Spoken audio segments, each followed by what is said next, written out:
মধ্যমগ্রাম বিধানসভায় নিজের এলাকায় দেওয়াল লিখনের মাধ্যমে প্রচারে নামলেন মধ্যমগ্রাম বিধানসভা তৃণমূল কংগ্রেসের প্রার্থী রাজ্যের খাদ্য ও সরবরাহ মন্ত্রী রথীন ঘোষ।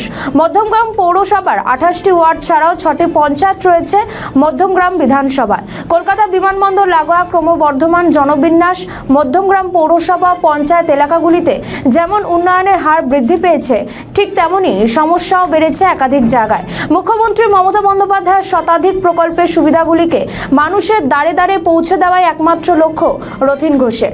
পাশাপাশি জল প্রকল্প, জঞ্জাল অপসারণের নতুন প্রকল্পের মাধ্যমে মধ্যমগ্রামবাসীর আরও উপকার হবে বলেও তিনি আশা করেন।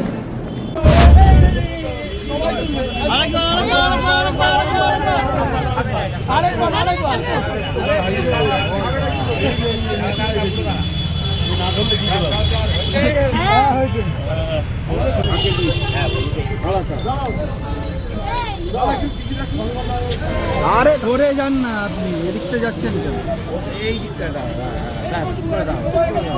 এইদিকে দেখা।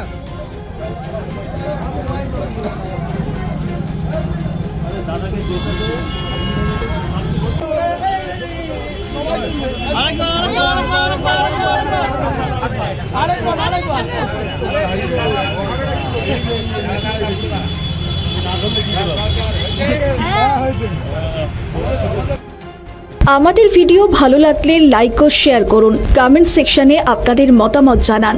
আরও ভিডিও পেতে আমাদের চ্যানেলটিকে সাবস্ক্রাইব করুন এবং প্রতি মুহূর্তে খবরের আপডেট পেতে প্রেস করুন বেল আইকন।